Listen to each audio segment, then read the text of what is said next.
this is interesting because I was looking at like there's an not an architect, but like an artist who does like land art basically, right? And he had like he does like a lot of his art. I'm not gonna lie, and like maybe more high society people might think like, what's Essa talking about? I disagree with him completely, right? It's garbage. It's like really bad art, right? Yeah. And it's like him just like like there's one in the DIA for a bit that he had. DIA. Detroit Institute of Art. And it was like just like a pile of dirt just pushed to the side. And that was the art piece, right? And he called himself like an architectural artist. But that's what happens with art that's like very much like the art that is imbued with vice when it comes to like architecture, right? It's not always very nice. Like the guy who tapes the banana to the wall. Yeah, it's dumb stuff like that. I mean, I really do hate a lot of modern art. This man spent, right? I forget his name. I'll find it, right? And he spent like it was his life's work. And I think it was in Arizona, right? He made something called like the city, right? And it's just this probably over an acre sized like just structure of useless like just. It's like triangles just jutting out of the ground or something. Ugly. Yeah. Ugly piece.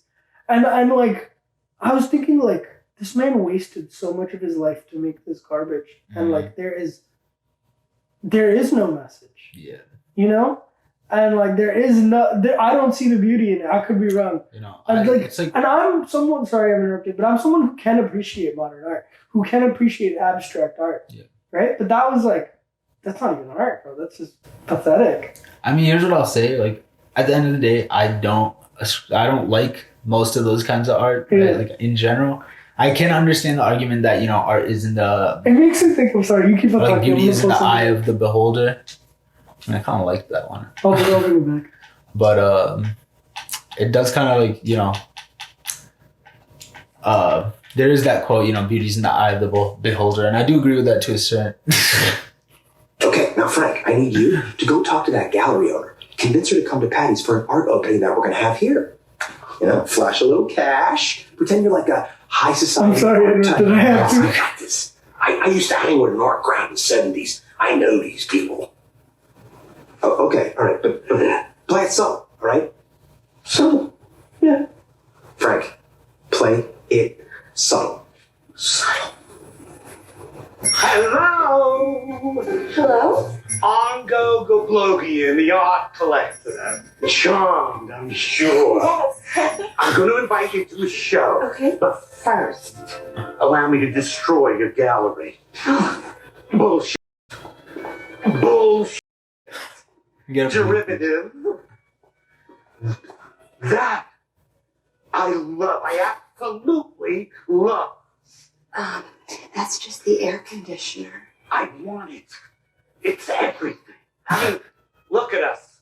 We're just air conditioners. I mean, after all, we're just walking around on the planet, breathing, conditioning the air. I condition it hot. That conditions it cold. I mean, it's symbiotic. No? I mean, we're just the air conditioners walking around on this planet, screwing each other's brains out. So true. I never thought of it like that. Oh.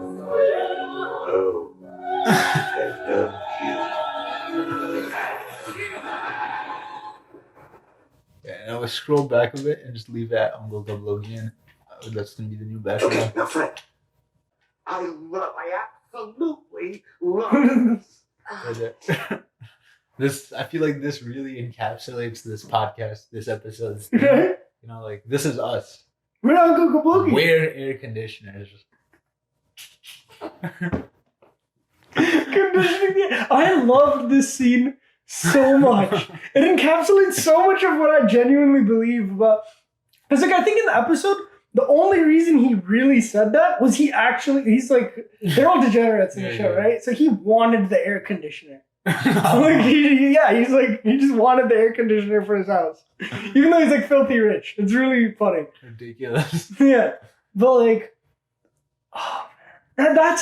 That's like what the way he described the air conditioner, a lot of modern art people will look at that like structure. And that's like, yeah, it's really ridiculous. I'd say like there is like that difference between like what you call like pop art and like high society art, and high society art I do think is complete bull, you know? Yeah. At least in the modern day. I don't know if like that's the thing. Like old high society art was very much like it was very technical. Yeah. You know, it was very technically skilled. You look I at think- people who have sorry, finish. you get those like really skilled people who are able to do like almost like lifelike renditions of things. Yeah, You know? I think Picasso is where it started going down. No, but Picasso had the skills. No, he had the skills. I Yeah. agree. But after that, people saw Picasso's drawing, and rather than like red paintings, and rather than thinking like, "Oh, this is like abstract. He's actually a really good artist." Blah blah blah Yeah, blah. yeah.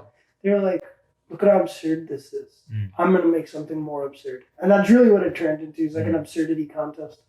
I mean, yeah, and there is always that, you know, conversation of art equal to money laundering to be had. 100%. Yeah, yeah. And I do think there is some truth to that. But back to this quote. Shout out NFTs.